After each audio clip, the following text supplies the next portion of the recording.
The NBA season starts next week, and thanks to the SB Nation video gurus, we had a little help with a predictions preview here for the Indiana Pacers before the season tips off. Let's start with question 1. How many games will the Pacers win? Now, the Pacers talked before the season started about wanting to take that next step. They made it to the playoffs 2 years ago. Last year they had a nice run, which ended with a 6-game loss to the Miami Heat, and now they want to take that next step. Well, beating the Heat in the playoffs is one giant step. So let's start out with maybe one more win this season. Last year the Pacers won 42 games in the short season, which would have been about 52 games in a 82-game schedule. So I'm going to lock in on 53 games for the Pacers this year. That's a little step ahead, and considering all the things that went well for the team last year, if you combine the fact that they improved their bench and they're bringing back all the starters who were successful together, 53 sounds about right, and that should be good for at least 4th place in the Eastern Conference and a home playoff series to open up the playoffs. That would be a strong season for the Pacers, no doubt. So, next on the list is who will be the Pacers MVP. Now, the good thing about the Pacers is they don't rely on 1 or 2 superstars to get everything done. Wait a minute. Now, that's the bad thing about the Pacers, I guess. But the fact that you have to pick and choose who really would be the MVP of this team is a good thing. They can absorb the loss of one of their good players. But if the Pacers are really going to be strong this year, it's got to be Danny Granger, 7 forward. He is a 20-point game scorer, and those are not easy to come by in the NBA. And this season, he should have a stronger supporting cast around him. Roy Hibbert, George Hill are back. Paul George, in his 3rd year, looks to be playing better.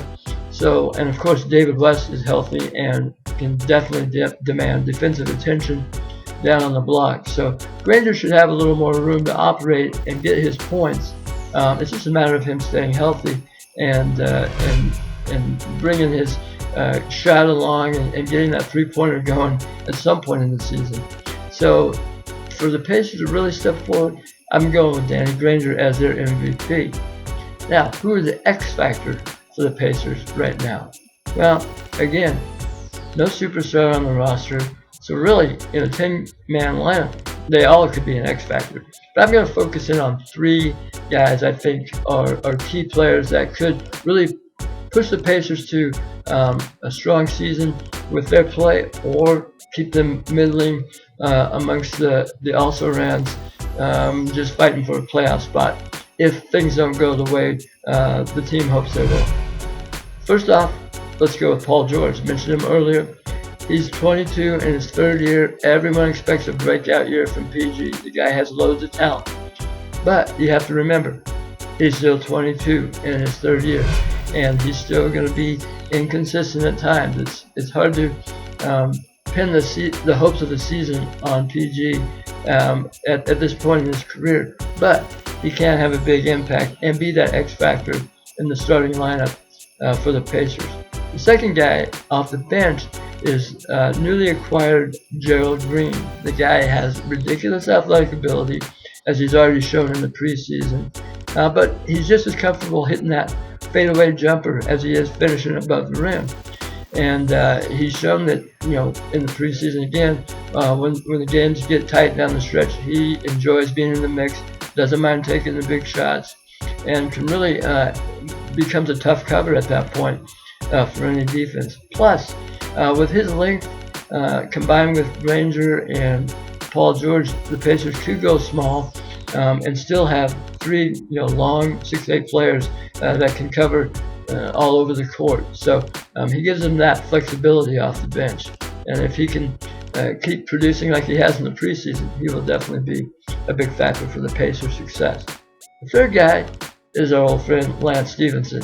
Well, he's not that old. He's only 21, but it seems like he's been around forever. This is his 3rd year. It may be his final chance to really show he can be a viable part of the Pacers' future, but he does bring that X-factor capability off the bench. His size, his ability to handle the ball and make plays can really become a mismatch for opponents. The key with Stevenson, of course, play under control and make good decisions with the ball. Those are things that will determine if he's successful, if he can really help push the Pacers to a higher level and be that key X factor going forward. Now, the next question is, what is the biggest area of concern for the Pacers? Well, again, looking back to last year, how everything went so well, the Pacers used their depth, stayed healthy, were able to handle the compact schedule, while other teams struggled through the season. A lot of injuries. The Hawks, the Nets, the Celtics, they all struggled, and of course the Bulls losing Derrick Rose right before the playoffs. They all struggled to at different times during the season, and that helped the Pacers remain among the top teams in the East. This season, that may not fall into place for the Pacers just as well. Plus, they may have a little streak of bad luck. It's hard to imagine getting through another healthy season like they did last year. So if there's a little adversity, the Pacers are going to have to deal with that this year, unlike last year. And when things start going south, who's going to be the leader that they rely on to pull them out of a funk? Slow down a losing streak and not let it get too long. David West should be a key guy with helping the Pacers avoid any of that kind of dip in emotion, because this is a young and emotional team. But he is a salty veteran. He has the ear of the whole locker room, and he's more healthy this year than he was last year. So he can help them on and off the court. But that definitely is a concern. Also, from a pure playing standpoint, point guard remains a concern. George Hill hasn't played all through preseason. He isn't considered a true point guard, even though he will be the starting point guard for the Pacers. And this will be the first time he's led a team on his own to start the season. And at backup, DJ Augustine has great skill at point guard, but as he's shown in the preseason, his defense is lacking, and he's struggled with some of the starting point guards on other teams. Now he will be coming off the bench and playing second unit point guards, which should help. But still, point guard play, being able to defend on the perimeter is probably the next biggest concern for the Pacers. So now we'll move on to a little broader topic. Who do we think will win the Eastern Conference and eventually the NBA Finals? For me, the question or the answer is the same: the Miami Heat. They added Ray Allen to the mix. They're hopefully for the Heat, they expect to be a little healthier. It's hard to say what shape Dwayne Wade will be in throughout the season. But the fact that LeBron James isn't carrying around that baggage that he can't get it done in the big game anymore is probably as big as anything. And it's going to be kind of frightening to see him this year as they ramp up for the playoffs. So I expect the Heat to be the strongest team in the East, and I still expect them to roll on to the NBA championship. The Western Conference has stronger teams. Obviously, the Lakers and the Thunder are two of the top teams out there. The Lakers on paper may even look better than the Heat, but they have some age and some egos and some issues that could pop up throughout the season. So at this point, I give the nod to the Miami Heat. So as you think about these questions, I'm sure you have some answers of your own. I'd love to see them in the comments.